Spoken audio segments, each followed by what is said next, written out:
Assalamualaikum warahmatullahi wabarakatuh. Perkenalkan, nama saya Zakil Merizal dengan NIM 23042353. Kali ini saya akan menjelaskan tentang konsep dasar ilmu pemerintahan berikut dengan fungsi dan tugas pemerintahannya. Dengan dosen mengampu saya, yakni Ibu Dr. Nora Eka Putri, SIP MSI. Untuk materi-materi saya, yang pertama ada konsep dasar ilmu pemerintahan, yang kedua divisi ilmu pemerintahan menurut para ahli, yang ketiga pendekatan dalam ilmu pemerintahan, yang keempat definisi fungsi pemerintahan dari berbagai sumber, yang kelima tugas-tugas pemerintahan. Masuk ke materi yang pertama, yakni konsep dasar ilmu pemerintahan. Ilmu pemerintahan menurut bahasa kata pemerintahan berasal dari kata perintah, berarti sesuatu yang harus dilaksanakan, sedangkan menurut istilah ialah kegiatan atau aktivitas yang diselenggarakan oleh suatu subjek, yakni organisasi, badan lembaga, pejabat pemerintahan yang memiliki kekuasaan untuk membuat dan menerapkan hukum serta undang-undang di suatu wilayah tertentu.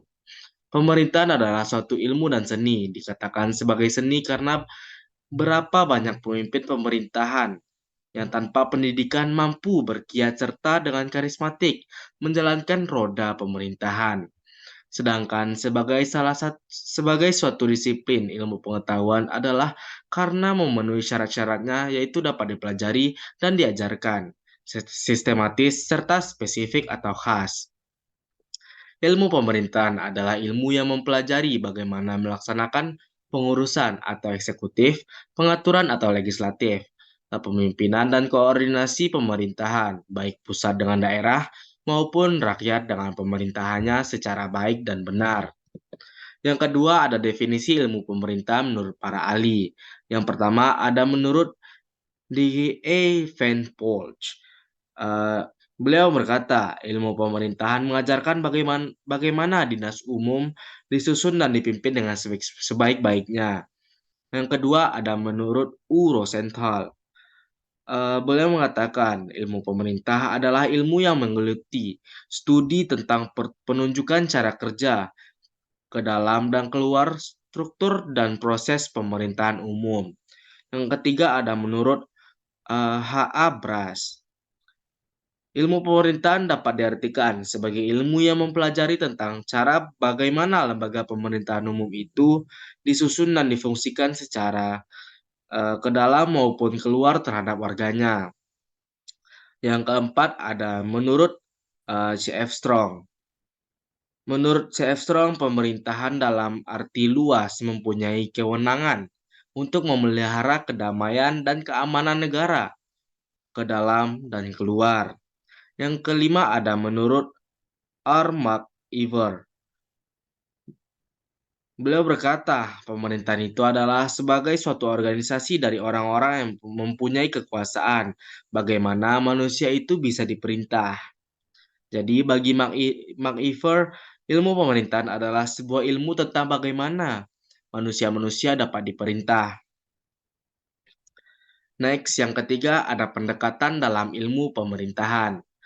Yang pertama ada pendekatan analis. Pendekatan ini digunakan untuk menganalisis kebijakan pemerintah daerah. Yang kedua ada pendekatan metodologi. Pendekatan ini membahas tentang metodologi ilmu pemerintahan. Yang ketiga, pendekatan interdisipliner. Pendekatan ini menggabungkan berbagai disiplin ilmu untuk memahami ilmu pemerintahan. Yang keempat, ada pendekatan sistematika. Pendekatan ini digunakan untuk memahami objek dari ilmu pemerintahan. Yang kelima, pendekatan teori. Pendekatan ini membahas tentang teori-teori yang digunakan dalam pemerintahan. Yang keempat, ada definisi fungsi pemerintahan dari berbagai sumber. Yang pertama, ada menurut jurnal Abdul Qadir halaman 10. Beliau berkata bahwa fungsi pemerintahan yang pertama ada bersikap mendidik dan memimpin yang diperintah. Artinya, pemerintah yang berfungsi sebagai leader atau pemimpin dan edukator sebagai pendidik. Yang kedua, ada serempak dijiwai oleh semangat yang diperintah. Artinya, pemerintah dapat memahami aspirasi yang berkembang di masyarakat. Yang ketiga, menjadi pendukung dari segala sesuatu yang hidup di antara mereka. Bersama artinya pemerintah sebagai katalisator dan dinamisator masyarakat. Yang keempat, menciptakan perwujudan segala sesuatu yang diingini secara samar-samar oleh semua orang. Yang kelima, melukiskan semua secara nyata dan dituangkan dalam kata-kata oleh orang-orang yang terbaik dan terbesar. Yang kedua, menurut Van Vollenhoven di tahun 1934 dalam bukunya Such of Us, pemerintah dibagi menjadi 4 fungsi. Yang pertama ada fungsi bestur atau pemerintahan dalam arti sempit. Yang kedua ada fungsi preventive resort atau pencegahan timbulnya pelanggaran-pelanggaran terhadap tata tertib hukum dalam usahanya untuk memelihara tata tertib masyarakat. Yang ketiga ada fungsi peradilan, yaitu kekuasaan untuk menjamin keadilan. Yang keempat ada fungsi regeling, yaitu kekuasaan untuk membuat peraturan-peraturan umum dalam negara. Yang ketiga ada menurut Undang-Undang Dasar 1945 di amandemen keempat, yakni fungsi pemerintahan yaitu mewujudkan cita-cita negara yang termaktub dalam pembukaan alinea ketiga yang berbunyi melindungi seluruh bangsa Indonesia dan tumpah darah Indonesia, memajukan kesejahteraan umum, mencerdaskan kehidupan bangsa, dan ikut melaksanakan ketertiban dunia berdasarkan kemerdekaan dan keadilan sosial. Yang kelima, tugas-tugas pemerintahan. Terkait mengenai fungsi pemerintahan menurut Undang-Undang Dasar 45 sebelum ini, hal ini diperkuat oleh Prayudi Atmo Sudirjo yang dikutip Syafruddin dalam Salam 2002, yang mengatakan bahwa tugas pemerintah adalah mewujudkan cita-cita negara dan dapat dikelompokkan sebagai berikut. Yang pertama ada tugas pemerintah atau Rigerta. Rigerta yang meliputi tugas perundang-undangan, tugas pemerintahan dalam arti luas, yakni tugas kepolisian, tugas pertahanan, tugas peradilan.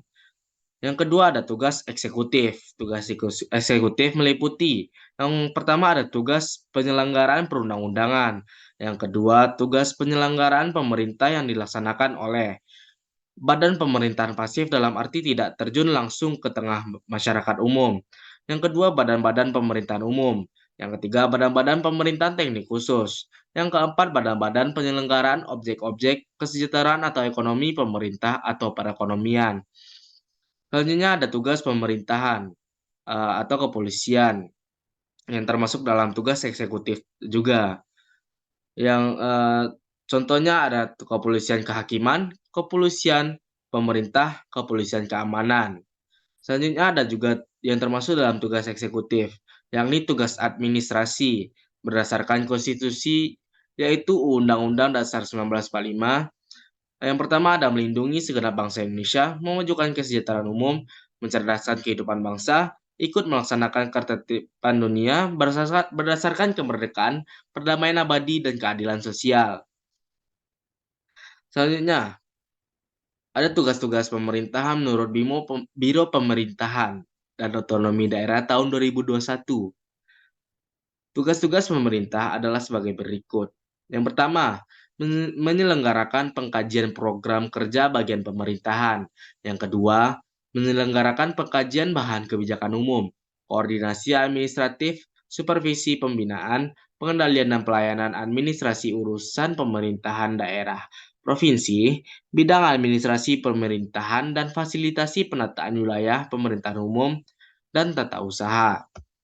Yang ketiga, penyelenggarakan perumusan kebijakan daerah di bidang administrasi, pemerintahan, dan fasilitasi penataan wilayah, pemerintahan umum, dan tata usaha.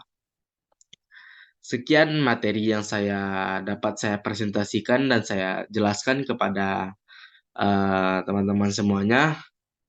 Terima kasih. Saya Zakil Merizal.